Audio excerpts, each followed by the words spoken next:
Tutorial analysis by simplified civil services. आज 16 अगस्त को टोटल 3 आर्टिकल डिस्कस करेंगे।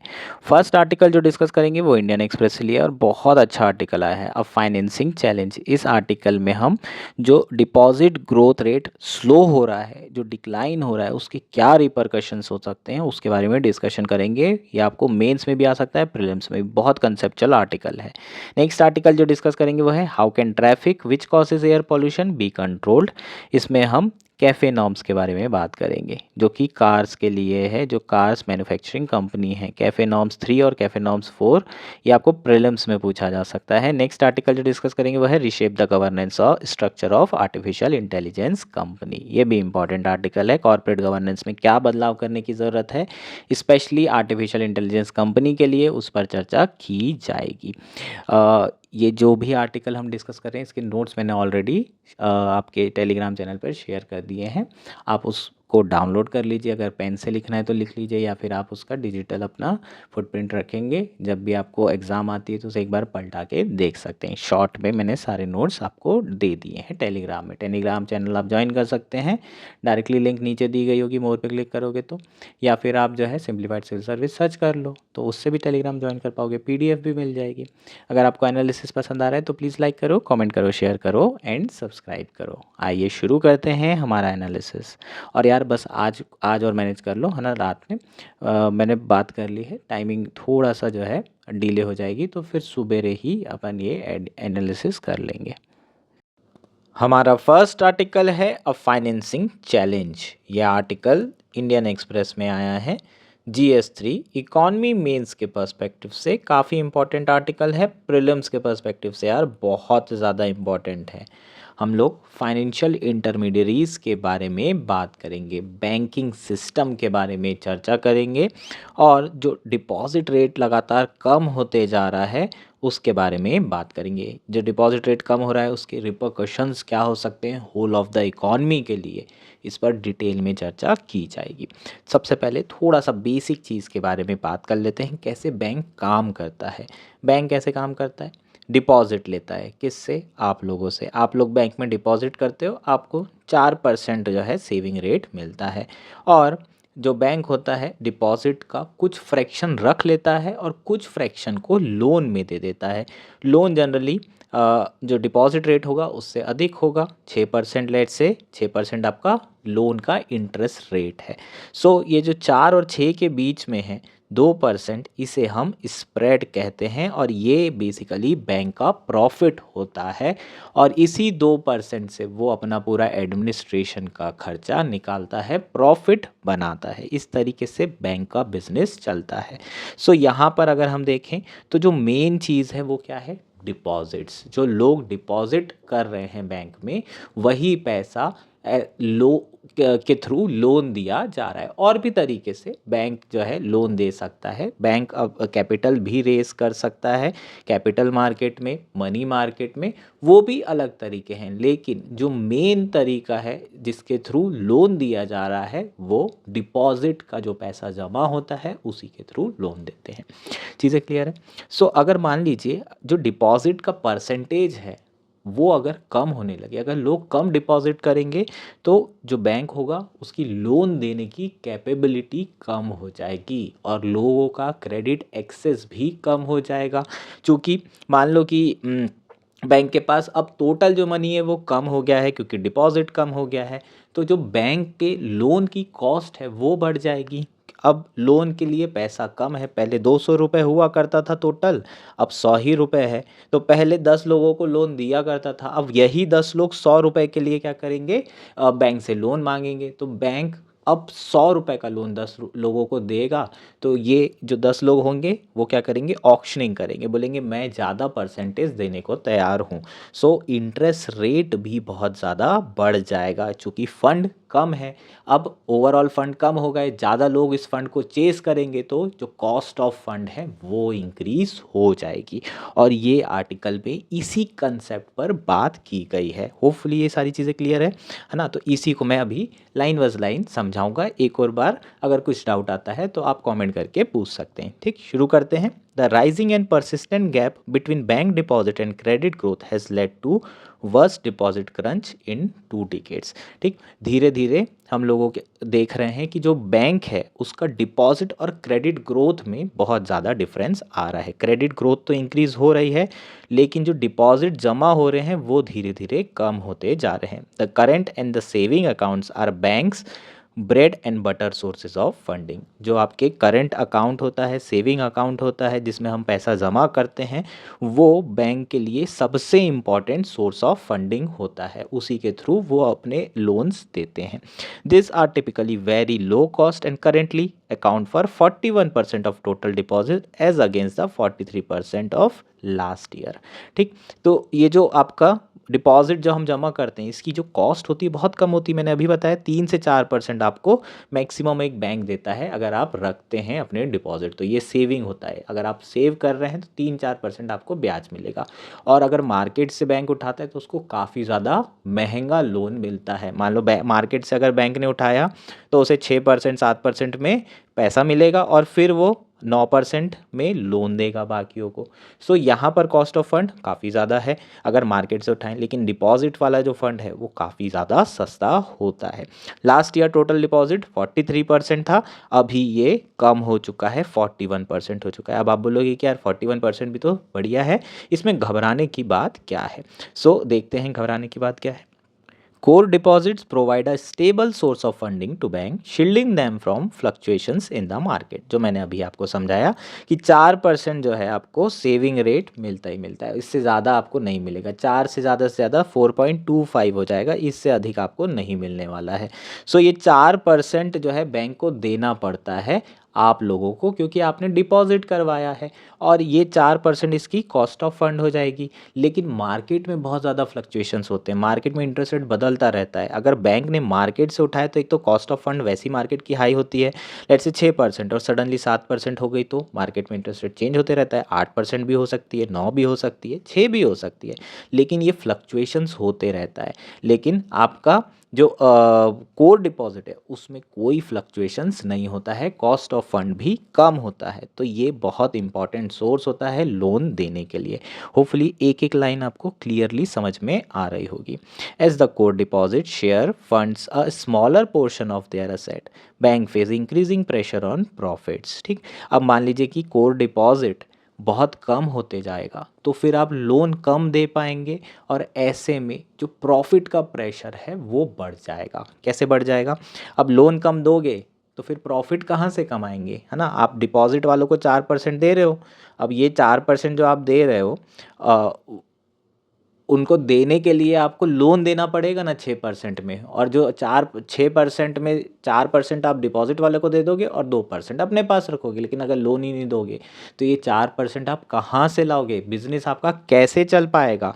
सो जो प्रॉफिट प्रेशर है वो काफ़ी इंक्रीज होगा अगर डिपॉजिट कम होता है। तो ऐसे में आपको मार्केट से उठा उठा के लोन देना पड़ेगा और रिस्क बहुत ज़्यादा बढ़ सकती है। At the same time the maturities of the bank asset increases, it raises bank exposure to interest rate risk. जो मैच्योरिटी है अगर बैंक एसेट की वो इंक्रीज हो जाती है ना, जो लोन का पीरियड है अगर वो इंक्रीज हो जाता है तो फिर बैंक के लिए जो इंटरेस्ट रेट रिस्क है वो और ज़्यादा बढ़ जाएगा। लिक्विडिटी जो रिस्क है वो और ज़्यादा बढ़ जाएगा। लिक्विडिटी रिस्क होता क्या है? जब आप बैंक में पैसा रखते हैं तो आप एटीएम से कभी भी निकाल लेते हैं जब मन करता है, तो बैंक को कुछ पैसा हमेशा अपने पास रखना होता है। सारा लोन दे देंगे तो फिर तो दिक्कत हो जाएगी, क्योंकि आप जाओगे बोलोगे मेरे को तो पैसा चाहिए भैया मेरा, हाँ 4% रखो तुम अपने पास, मेरे को तुरंत पैसे की ज़रूरत है, तो वो तुरंत पैसा निकालेगा। एटीएम से हम तुरंत पैसा निकालते हैं, लेकिन अगर बैंक ने सारा लोन दे दिया तो फिर पैसा आएगा कहाँ से? और ऐसे में सारे लोग पैनिक कर जाएंगे कि बैंक जो है कहीं डूबा ना दे हमारा पैसा, और सारे लोग एक साथ डिपॉजिट मांगने आ जाएंगे। इसको हम बैंक रन बोलते हैं। ये bank run as a concept आपको प्रीलिम्स में पूछा जा सकता है। जब सारे के सारे लोग पैनिक होकर के डिपॉजिट लेने आ जाएं तो बैंक आपका फेल हो जाता है, क्योंकि जो बैंक होता है वो पूरा डिपॉजिट हमेशा अपने पास नहीं रखेगा, वो लोन दे देगा, कुछ डिपॉजिट रखता है और इसी उम्मीद से रखता है कि सारे के सारे लोग एक साथ डिपॉजिट मांगने नहीं आएंगे। चीज़ें क्लियर है? सो लिक्विडिटी रिस्क क्या है? लिक्विडिटी रिस्क ये हो जाएगी कि अगर मान लीजिए आपके पास सफिशिएंट अमाउंट में लिक्विडिटी नहीं है और डिपॉजिट जो किया है, जो जमा करता है बैंक में, वो अगर आके पैसा मांगता है और आपके पास लिक्विडिटी नहीं है, आपके पास तुरंत उसको देने के लिए पैसा नहीं है, तो ऐसे में पैनिक हो सकता है और बैंक फेलियर, बैंक रन हो सकता है। सो ये रिस्क बहुत ज़्यादा बढ़ सकती है अगर टोटल डिपॉजिट्स कम हो जाएंगे तो। चीज़ें क्लियर है? The negative effects of declining deposit growth can extend beyond the banking sector and spill over into the broader economy.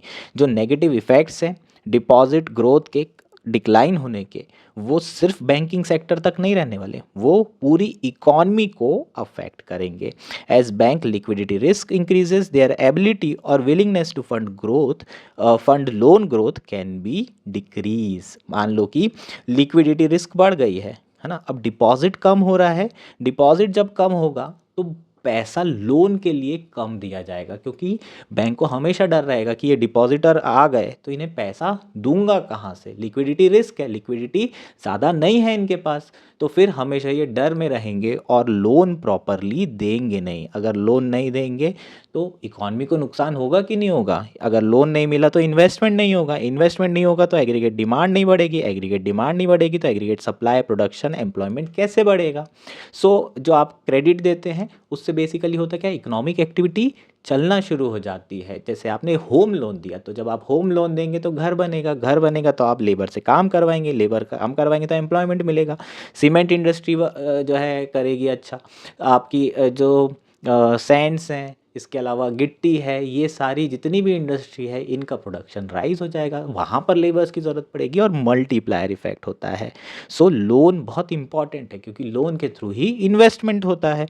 सो यहाँ पर क्या हो रहा है कि जो लिक्विडिटी रिस्क है वो बढ़ गई, बैंक सोचेगा कि भाई मेरे को डिपॉजिटर्स को पैसा देना पड़ेगा तो मैं लोन नहीं दूंगा, और वो भी आज के समय में जब एनपीए बहुत ज़्यादा बढ़ गया था उसके बाद से बैंक बहुत कॉशियस हो गए हैं।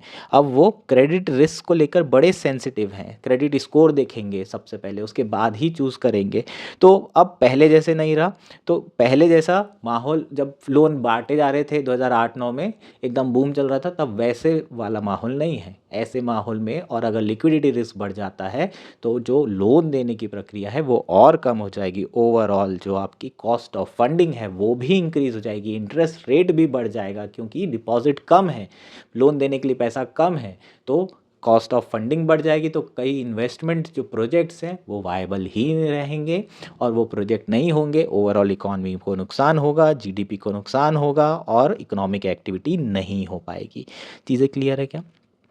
Rising competition, technological advances, and deregulation over the years have significantly upped the competitive pressure facing banks। ठीक, तो धीरे धीरे कंपटीशन बहुत ज़्यादा बढ़ते जा रहा है, कई सारे बैंक्स हो गए, उसके बाद टेक्नोलॉजिकल एडवांसेस हो गए। अब आप ऐप देख लो, भारत पे ऐप 12% जो है, भारत पे ऐप क्या दे रहा है आपको, इंटरेस्ट दे रहा है आपकी सेविंग में। बैंक कितना देता है, 4%। तो मैं कहाँ लगाऊंगा अपना जो पैसा है, डिपॉजिट कहाँ करूँगा, ऑब्वियसली भारत पे ऐप में। तो P2P कई सारे ऐप्स आ चुके हैं, अब बैंक की ज़रूरत नहीं पड़ रही, लोग क्रिप्टो करेंसी में स्विच कर रहे हैं, म्यूचुअल फंड्स में स्विच कर रहे हैं, जहाँ पर 15% 20% आपका ईयरली प्रॉफिट हो रहा है, आपको ईयरली इंटरेस्ट मिल रहा है। तो ये सारी चीज़ों के कारण जो बैंक के ऊपर प्रेशर है वो बहुत ज़्यादा बढ़ गया है। लगभग पिछले 30 साल की हम बात करें तो इंडिया में जो एवरेज इन्फ्लेशन रहा है वो 6.5%, और जो सेविंग रेट्स रहे हैं वो केवल 3 से 5% रहे हैं। इसका मतलब लोगों को नेगेटिव रियल रिटर्न मिला है। ठीक, नेगेटिव रियल रिटर्न का मतलब क्या है कि जो आपका इंटरेस्ट है ना, हमने मान लो 100 रुपये रखे और मुझे 4 रुपये एक साल में मिला 4% के हिसाब से, तो 104 रुपये मेरे 100 रुपये एक साल के बाद 104 हो गए। लेकिन इन्फ्लेशन कितना बढ़ गया, 6%। तो जो 100 रुपये में मैं खरीद रहा था अब वो चीज़ मैं 106 में खरीद रहा हूँ। इसका मतलब क्या है, मेरा 100 104 हुआ है, लेकिन जो पहले मैं 100 में खरीदता था अब उतना भी मैं 104 रुपये में नहीं खरीदूंगा, तो नेगेटिव रिटर्न मुझे मिल रहा है, 2 रुपये का यहाँ पर नेगेटिव रिटर्न हो रहा है। तो 30 साल तक लोगों ने सहा ये सारी चीज़ें, लेकिन अब चूँकि अपॉर्चुनिटीज़ बहुत ज़्यादा आ गई हैं, फाइनेंशियल लिटरेसीज़ बहुत ज़्यादा बढ़ गई है, और जो यंग लोग हैं वो रिस्क लेने की क्षमता रखते हैं, तो ऐसे में बैंक में ज़रूर सेफ़ होता है डिपॉजिट करना, लेकिन क्योंकि रिस्क लेने की क्षमता बढ़ गई है तो अब लोग बाकी जगह शेयर मार्केट या फिर आपके F and O, future and options, crypto currency यहाँ पर इन्वेस्ट कर रहे हैं और रिलेटिवली जो सेफ है वो म्यूचुअल फंड एसआईपी इनमें जो है ज़्यादा सेव कर रहे हैं। सो आपका पैसा बैंक से निकल करके कहाँ जा रहा है? इन सारे फाइनेंशियल इंस्ट्रूमेंट्स में जा रहा है। समझ में आया क्या? अब इससे कुछ इश्यूज आ रहे हैं, उसको देख लेते हैं। कुछ क्वेश्चंस यहाँ पर हैं, उसको देख लेते हैं। How wide spread is the decline in deposit growth? लगभग सारे के सारे बैंक जो डिपॉजिट ग्रोथ है उसमें डिक्लाइनेशन देख रहे हैं। ऑलमोस्ट सारे बैंक, चाहे वो पब्लिक सेक्टर हो चाहे वो प्राइवेट सेक्टर हो।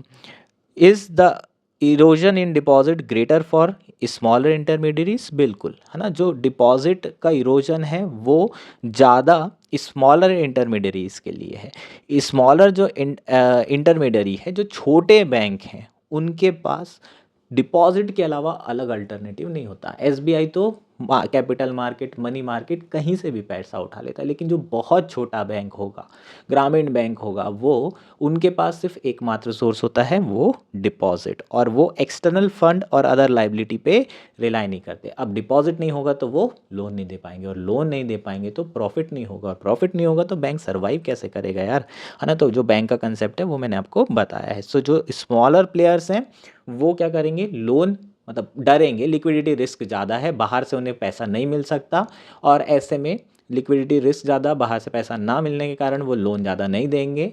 और ऑब्वियसली नुकसान किसको होगा? जो छोटे छोटा लोन ले रहे थे, है ना, जो छोटे बैंक से छोटे छोटे लोन लिया करते थे, माइक्रो जो लोन लिया करते थे, उन सारे लोगों को नुकसान होगा, कंजम्पशन कम होगा और डिमांड कम होगी। ये सारे जो है आपके इकोनॉमी के लिए नेगेटिव इम्प्लीकेशंस होंगे। Will the last mile landing be constrained as a result of decline in deposit growth? Obviously last mile landing नहीं हो पाएगी। आपके जो एनबीएफसीज हैं, माइक्रो फाइनेंस इंस्टीट्यूशन है, ये सब पैसा कहाँ से उठाते हैं? ये बैंक से फंड्स उठाते हैं, है ना। बैंक से लेते हैं 6% 7% में, और 50,000 का लोन देते हैं 10% 12% में। तो 6% में उठाया फंड, 12% में लोन दिया, और जो बीच का रहा इनका प्रॉफिट। अब बैंक इनको क्यों लोन देगा? बैंक के पास लोन देने के लिए पैसा ही नहीं है, डिपॉजिट ही नहीं है, तो ये लोगों को लोन नहीं मिलेगा। तो ऑब्वियसली जो कंजम्पशन इन्वेस्टमेंट एक्टिविटीज़ है वो बहुत ज़्यादा हर्ट होगी। Are all loan portfolio affected to the same degree by slower deposit growth? नहीं, ऐसा नहीं है। जो रिटेल की डिमांड है क्रेडिट की वो बहुत ज़्यादा है, लेकिन प्राइवेट सेक्टर की जो डिमांड है वो अभी लोन की नहीं है। हमने कई बार ये डिस्कशन किया है कि प्राइवेट सेक्टर अभी भी इन्वेस्टमेंट नहीं कर रहा है। सो अलग अलग अगर हम देखें तो रिटेल में बिल्कुल डिमांड है, प्राइवेट सेक्टर में भी लोन की डिमांड नहीं है। सो अगर प्राइवेट सेक्टर भी लोन मांगता है तो उस समय डिपॉजिट क्रंच जो है इकोनॉमिक एक्टिविटी को बहुत ज़्यादा हर्ट कर सकता है। सो यहाँ पर कुछ सॉल्यूशंस दिए हैं। क्या क्या हो सकता है? हो सकता है कि यार इक्विटी मार्केट में जो रिटर्न मिल रहा है वो धीरे धीरे कूल ऑफ हो जाए। जो शेयर मार्केट में बबल बना हुआ है हो सकता है वो बस्ट हो जाए, लोगों का पैसा डूब जाए, उसके बाद उन्हें रियलाइज़ हो कि बैंक ही बेहतर है, बैंक ही सेफ़ है, जो रिस्क वो ले रहे हैं वो सही नहीं है, 4% भी मिलेगा, सेफ रहेगा, वो ज़्यादा इंपॉर्टेंट है। तो ये चीज़ हो सकती है।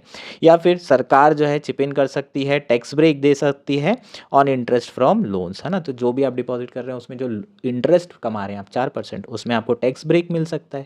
तो ये चीज़ सरकार कर सकती है। लेकिन बैंक को जो है आने वाले समय में और कॉम्पिटिटिव होना पड़ेगा, अल्टरनेटिव प्रोवाइड करना पड़ेगा अपने डिपॉजिटर्स को, और कॉम्पिटिटिव अल्टरनेटिव करना पड़ेगा। 4 से 5% करने से कुछ नहीं होने वाला है ना। सेविंग रेट्स को भी बढ़ाना पड़ेगा, और अपनी जो कॉस्ट है, जो उनकी एडमिनिस्ट्रेटिव कॉस्ट है, उसको कम करना पड़ेगा, ताकि इंटरेस्ट रेट जो लोन देने के लिए देते हैं और जो सेविंग रेट है उसके बीच का गैप कम हो। थोड़ा प्रॉफिट ज़रूर कम होगा, लेकिन प्रॉफिट कम ना हो उसके लिए उन्हें एडमिनिस्ट्रेटिव कॉस्ट को कम करना पड़ेगा। सो ये आपके क्या है, कुछ सॉल्यूशन हो जाएंगे। होपफुली ये आर्टिकल समझ में आया होगा। अगर कहीं भी इशू है तो कमेंट करके पूछ लो। हमारा नेक्स्ट आर्टिकल है how can traffic which causes air pollution be controlled. ये आर्टिकल द हिंदू में आया है, और GS3 एनवायरनमेंट मीन्स के पर्सपेक्टिव से, GS1 के पर्सपेक्टिव से भी इक्वली इंपॉर्टेंट है। मेंस में आपको पूछा जा सकता है, डायरेक्ट क्वेश्चन आ सकता है। प्रीलिम्स के पर्सपेक्टिव से बहुत ज़्यादा इम्पॉर्टेंट है। Corporate average fuel economy norms के बारे में बात करेंगे। इसके ऊपर आपको डायरेक्टली क्वेश्चन पूछा जा सकता है। ये आप मेंस में भी लिख सकते हैं, प्रीलिम्स में भी लिख सकते हैं। ये नॉर्म्स क्या हैं, इसके बारे में डिटेल में चर्चा की जाएगी। शुरू करते हैं। सबसे पहले स्टोरी सो फार देख लेते हैं। A recent report stated that India is home to 83 of the 100 most polluted cities in the world. सोचो 100 में से 83 सबसे पॉल्यूटेड सिटी हमारे देश की है, हमारे इंडिया की है। Another report from the British medical journal estimated that air pollution lead to the death of 2.1 million people in India, the second largest number after China. So ये सारी चीज़ें आपके डेटा बहुत इंपॉर्टेंट है, सोर्स भी लिखना है। ब्रिटिश मेडिकल जर्नल की एक रिपोर्ट थी जिसमें ये बताया गया कि एयर पॉल्यूशन से मरने वाले लोगों की संख्या इंडिया में 2.1 मिलियन पीपल है पर ईयर की हम यहाँ बात कर रहे हैं। टोटल नंबर में सबसे अधिक है चाइना, सेकंड नंबर पे है इंडिया। ये फैक्ट आपको ध्यान रखना होगा। ये सारी चीज़ें आपको मेंस में भी लिखनी होती है, प्रीलिम्स में भी पूछ लेते हैं। लगभग इंडिया की 99% पॉपुलेशन ऐसी है जो कि वो एयर ब्रीथ कर रही है जो कि पुअर स्टैंडर्ड्स की है, जो WHO ने स्टैंडर्ड्स दिए हैं उससे कहीं ज़्यादा पुअर एयर क्वालिटी है। 99% पॉपुलेशन पॉल्यूटेड एयर इनहेल कर रही है। How severe is air pollution, air pollution कितना सीवियर है उसके बारे में बात कर लेते हैं। International energy associate estimate that 12% of India CO2 emission are due to road transport, of which the vast majority of particulate matter 2.5 emission are due to heavy vehicles। लगभग जो पॉल्यूशन है उसमें सबसे बड़ा कंपोनेंट कौन सा है, रोड ट्रांसपोर्ट के कारण जो CO2 एमिशन हो रहा है वो लगभग 12% है। और जो पार्टिकुलेट मैटर 2.5 का एमिशन है वो सबसे ज़्यादा हैवी व्हीकल्स के कारण होता है। PM 2.5 के बारे में तो हम जानते हैं, छोटे छोटे बहुत माइक्रोस्कोपिक लेवल के ये पॉल्यूटेंट्स होते हैं। 2.5 इसका इंटू 10⁶ इसका साइज़ होता है। ठीक, सो ये बहुत छोटे पॉल्यूटेंट्स हैं तो आपके शरीर के अंदर ये जा सकते हैं। कहाँ पर, deepest part of our lungs के अंदर जा सकते हैं, ब्लड में जाके मिक्स हो सकते हैं और इसके कारण आपको रेस्पिरेटरी और कार्डियोवास्कुलर इफ़ेक्ट्स और इश्यूज़ आ सकते हैं। आपकी हेल्थ बहुत ज़्यादा ख़राब हो सकती है। Moreover, heavy vehicles contribute significantly to the emission of NOx, nitrogen oxide. जो आपके हैवी व्हीकल है वो NOx का भी बहुत ज़्यादा एमिशन करते हैं। नाइट्रोजन ऑक्साइड भी सबसे ज़्यादा एमिशन हैवी व्हीकल्स के कारण ही हो रही है और जिसके जो हेल्थ इफ़ेक्ट्स हैं वो ऑलमोस्ट सिमिलर हैं PM 2.5 के जैसे। Several studies have indicated that heavy vehicles contribute to about 60 to 70% of total vehicular PM emission and about 40 to 50% of total NOx emission in urban areas। जो total आपका vehicular PM 2.5 का emission हो रहा है उसमें 60 to 70% PM 2.5 किसके through emit हो रहा है, हैवी व्हीकल्स के कारण। आपके जो ट्रक हो गए, बसेस हो गई, इनकी बात कर रहे हैं। और लगभग 40 से 50% अर्बन एरिया का टोटल जो NOx एमिशन है वो हैवी व्हीकल्स के कारण हो रहा है। ये डेटा इंपॉर्टेंट है, अच्छे से ध्यान रखेंगे।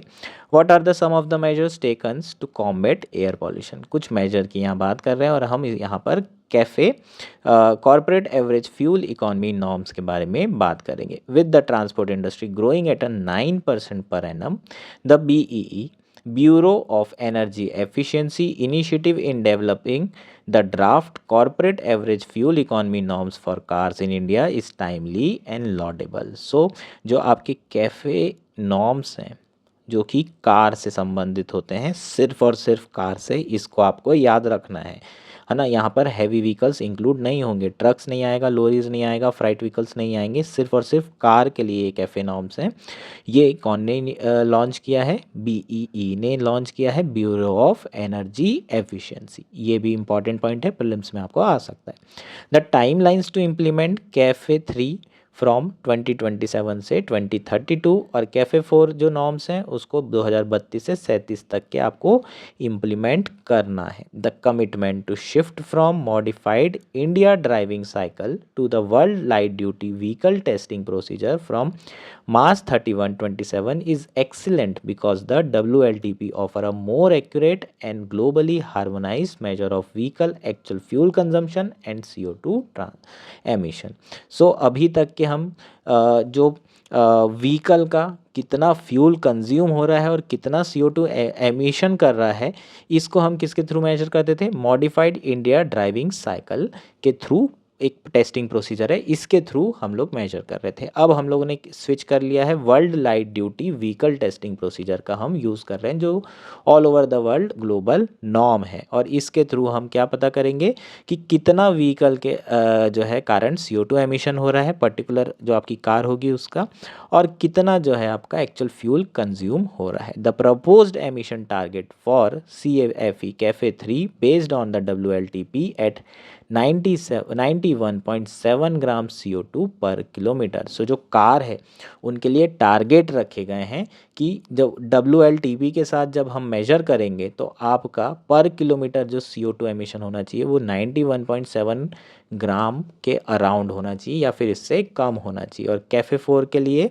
जो कैफ़े 4 नॉर्म्स होगा उस समय जो कार बनेगी उसमें 70 ग्राम CO2 पर किलोमीटर एमिशन होना चाहिए। ये नॉर्म्स बनाए गए हैं।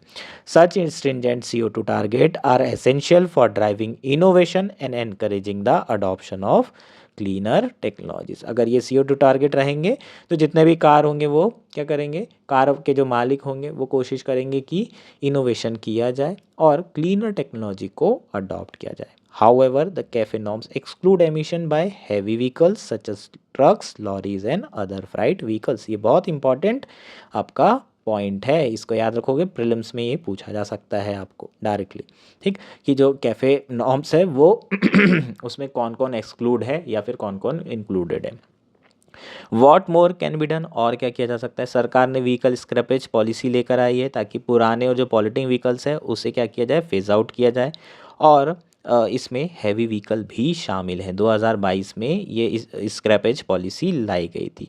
सो जो भी ये पैसेंजर व्हीकल्स होंगे 20 साल से अधिक हो गए हैं तो उसकी मैंडेटरी टेस्टिंग होगी, फिटनेस और एमिशन टेस्ट होगा। अगर उसने पास नहीं किया तो वो व्हीकल को स्क्रैपेज किया जाएगा, उसे ख़त्म कर दिया जाएगा। कमर्शियल व्हीकल के लिए 15 साल से अधिक, अगर 15 साल से ज़्यादा पुराने होते हैं तो उन्हें स्क्रैपेज किया जाएगा अगर वो मैंडेटरी टेस्ट फेल कर जाते हैं तो। लेकिन ये जो पॉलिसी है अलग अलग स्टेट में अभी तक ये टेक ऑफ नहीं कर रही है, अलग अलग उसके रीजन है। जैसे कि यहाँ कर्नाटक का दिया है कि केवल पूरे एंटायर स्टेट में 2 स्क्रैप यार्ड हैं और ये जो टेस्टिंग है ये वॉलेंट्री की गई है। सो टेस्टिंग वॉलेंट्री है और स्क्रैप यार्ड इसकी बहुत ज़्यादा कमी है। और जो ओल्डर व्हीकल है बेंगलोर में वो 4 व्हीलर नहीं है, ज़्यादातर कौन से BMTC बस है, प्राइवेट वैन्स हैं और हैवी व्हीकल्स हैं। ठीक है, और आपका जो महाराष्ट्र है वो एक वन ऑफ द 21 स्टेट्स है जहाँ पर इंसेंटिव्स दिए जा रहे हैं such as discount on road tax और on a new private vehicle purchase to encourage scrapping, but this is yet to have far reaching impact on air pollution in the state. So इस जो महाराष्ट्र है वहाँ पर तो tax incentive भी दे रही है सरकार कि आप जो है जो रोड टैक्स होगा, आप नई गाड़ी खरीदोगे तो पुरानी को स्क्रैप करोगे तो भी आपको वो ज़्यादा नहीं लगेगा। उसके बावजूद भी अभी तक के जो स्क्रैपेज पॉलिसी है वो टेक ऑफ नहीं हो पा रही है। So existing policy of the government to combat air pollution such as testing of vehicles at regular interval to ensure they are within the emission limits, banning open garbage burning, checking industrial emission need to be implemented with great stringency। सो जो भी आपने rules regulation लेकर आए scrappage policy है उसको properly implement करने की ज़रूरत है, इंडस्ट्रियल एमिशन को चेक करने की ज़रूरत है और उसे प्रॉपरली इम्प्लीमेंट करना है। सो इसी तरीके से हम जो पॉल्यूशन है, एयर पॉल्यूशन, उसे टैकल कर पाएंगे। चीज़ें क्लियर है? ये हमारा कंप्लीट आर्टिकल था। इसमें अगर कोई इशू है तो आप बता सकते हैं। हमारा नेक्स्ट और आज का लास्ट आर्टिकल है reshape the governance structure of artificial intelligence companies. ये आर्टिकल द हिंदू में आया है और GS3 science and technology mains के पर्सपेक्टिव से, GS2 गवर्नेंस के पर्सपेक्टिव से भी काफ़ी इंपॉर्टेंट आर्टिकल है, प्रीलिम्स के पर्सपेक्टिव से भी इक्वली इंपॉर्टेंट है। बेसिकली आर्टिकल में जो आर्टिफिशियल इंटेलिजेंस कंपनी है उसके गवर्नेंस स्ट्रक्चर को बदलने की ज़रूरत है, इस पर चर्चा की गई है। ऐसा क्यों कहा गया है, इसे डिटेल में समझते हैं। The modern corporate governance regime in capitalistic and neo-capitalistic economy have traditionally favored the theory of shareholder primacy. This means that in modern corporation, the objective of profit generation and wealth creation for the shareholder and investors take primacy over the other objective of business, including the objective of public good. ये कह रहा है कि जो modern corporate governance regime है capitalistic और neo capitalistic economy में, उसमें जो आपका कॉर्पोरेट गवर्नेंस स्ट्रक्चर है वो जनरली किसको फेवर करता है, शेयर होल्डर के प्रॉफिट्स को फेवर करता है। पहले क्या हुआ करता था, पहले जो आपकी कंपनीज हुआ करती थी उसमें जो आपके जो ओन करता था वो सिर्फ अपने प्रॉफिट के बारे में सोचता था। उसके बाद इन्वेस्टर का प्रॉफिट और जो शेयर होल्डर हैं इंक्लूडिंग वर्कर, उनके प्रॉफिट की भी बात की जाने लगी। जो भी शेयर होल्डर होगा उसका प्रॉफिट बहुत ज़्यादा इंपॉर्टेंट है, उसे ही प्राइमेसी दी जाएगी इन नियो कैपिटलिस्टिक और कैपिटलिस्टिक इकॉनमी। ऑलमोस्ट सारी इकॉनमी अब पूरी दुनिया में कैपिटलिस्टिक इकॉनमी बन चुकी है, मार्केट इकॉनमी बन चुकी है। लेकिन कई बार ऐसा भी हो सकता है कि इसके कारण जो सोशल कॉस्ट है वो बहुत ज़्यादा हाई हो जाए। In contrast there have been proponent of stakeholder benefit approach of corporate governance which seeks to maximise the benefit of all stake holder.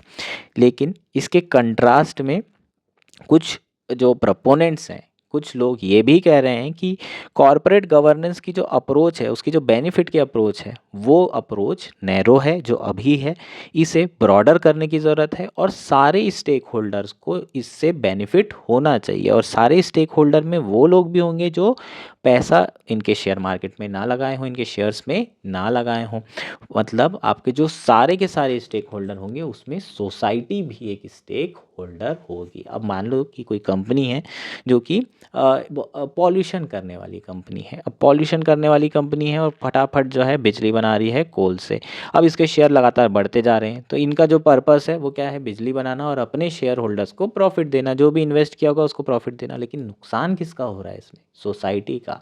Society का नुकसान क्यों हो रहा है, क्योंकि नेगेटिव एक्सटर्नलिटी हो रही है, पॉल्यूशन बहुत ज़्यादा हो रहा है, उसके कारण आम जनता भी यहाँ पर क्या बन जाती है, स्टेक होल्डर बन जाती है। यहाँ पर जो है अगर कैपिटलिस्ट इकॉनमी की बात करेंगे तो यहाँ पर किसको प्राइमेसी देंगे, ये खुद के शेयर होल्डर को। ओवरऑल जो society as a shareholder है उसको यहाँ प्राथमिकता नहीं दी जाएगी। और आर्टिफिशियल इंटेलिजेंस जो टेक्नोलॉजी है वो बहुत डिसरप्टिव टेक्नोलॉजी है, ये तो हम बहुत अच्छे से जानते हैं। अगर ये टेक्नोलॉजी को प्रॉपरली यूज़ नहीं किया गया और अनएथिकल तरीके से इसे इस्तेमाल किया गया तो जितने इसके बेनिफिट्स नहीं होंगे उससे ज़्यादा इसका नुकसान होगा, कैटास्ट्रॉफ लेकर आ सकती है। ये इतनी डिसरप्टिव टेक्नोलॉजी है, इसलिए जो कॉरपोरेट गवर्नेंस स्ट्रक्चर है जो कि अभी बहुत नैरो है उसे चेंज करने की ज़रूरत है और इसे जो है और ब्रॉडर बनाने की ज़रूरत है। यही पूरे आर्टिकल में चर्चा की गई है। ठीक, बहुत सारी कंपनीज ऐसी हैं जो इस व्यू से सहमत थी और उन्होंने इस चीज़ को ध्यान में रखते हुए क्या किया, नॉन प्रॉफिट ऑर्गेनाइजेशन बनाया। जैसे कि ओपन एआई है जिसके सीईओ सैम आल्टमैन है। ओपन एआई की कौन सी चैटबॉट है, चैट जीपीटी है ना। तो ओपन एआई का चैट जीपीटी चैटबॉट है, ये एक नॉन प्रॉफिट ऑर्गेनाइजेशन है। बाद में ये ट्रांजिशन होकर हाइब्रिड हो गया। अब धीरे धीरे जो है इसके कुछ जो सब्सिडरी है वो प्रॉफिट मेकिंग है ताकि कैपिटल इनोवेशन किया जा सके। तो जो ओपन एआई थी ये वो कंपनी है जिन्होंने अल्टरनेटिव मॉडल चूज़ किया था। एटलीस्ट इनिशियली तो उन्होंने अल्टरनेटिव मॉडल चूज़ किया था। उस समय जो कंपनी के गोल थे, जो पर्पस था सोसाइटी के लिए, जो ब्रॉडर गोल थे वर्सेस जो प्रॉफिट जनरेटिंग मशीनरी थी, अगर इन दोनों में कभी भी कोई इशू होता है तो इनिशियली कंपनी ने कहा था कि वो जो मॉनेटरी प्रॉफिट होगा, जो मॉनेटरी इंटरेस्ट होगा उसे सेकेंडरी जो है दर्जा दिया जाएगा और सारा फोकस सोसाइटी के ऊपर रहेगा। Society as a stakeholder हमेशा जीतेगी अगर इन दोनों के बीच में इशू होता है। लेकिन बाद में चीज़ें चेंज हुई। OpenAI the creator of ChatGPT found itself embroiled in a corporate governance debacle last year when the non profit board board of company fired the CEO of the company, Sam Altman, due to concerns about the rapid commercialization of AI product at the cost of compromising user safety. Last year हुआ क्या था, एक fiasco हुआ था। जो non profit board है इसका, उसने कंपनी के जो सीईओ थे, जो चेयरमैन थे, है ना, सैम आल्टमैन, जिन्होंने एक पूरी कंपनी बनाई, जिन्होंने चैट जीपीटी बनाया, उन्हीं को बाहर कर दिया गया। क्यों कर दिया गया? क्योंकि वो लगातार कमर्शलाइजेशन पर फोकस कर रहे थे, एआई प्रोडक्ट पे, और जो सेफ्टी है यूज़र की उसको कॉम्प्रोमाइज़ किया जा रहा था, जो कि कंपनी का बड़ा इंपॉर्टेंट गोल था। इसलिए उनको बाहर कर दिया बोर्ड ने मिलके।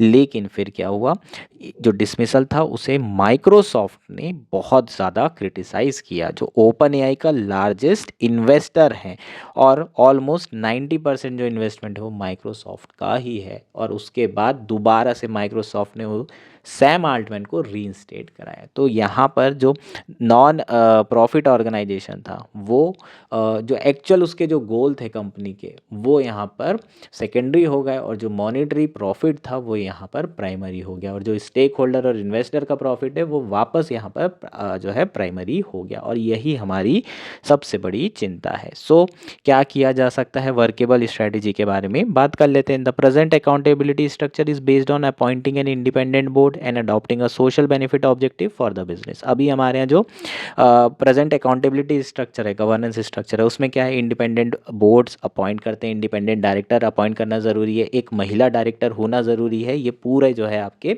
कॉर्पोरेट गवर्नेंस के नॉर्म्स हैं, जो कि आपको एथिक्स GS4 में कई बार पूछे भी जा चुके हैं, इसलिए इसको आपको पढ़ना ज़रूरी है।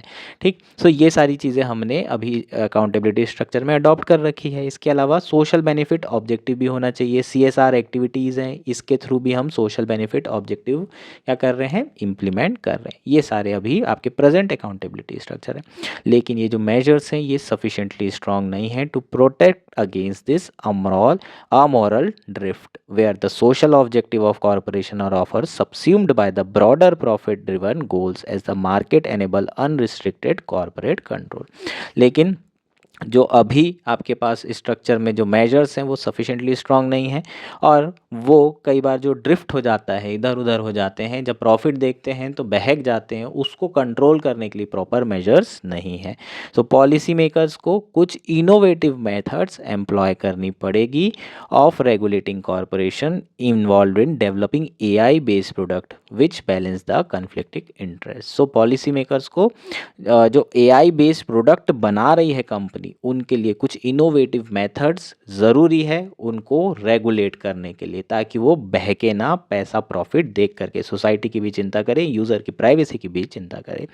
From a strictly economic perspective this can be done by targeting 3 की एरियाज। अगर हम इकोनॉमिक पर्सपेक्टिव से देखें तो ये 3 तरीके से टारगेट किया जा सकता है। पहला क्या है, enhancing long term profit gains of corporation from adopting a public benefit purpose.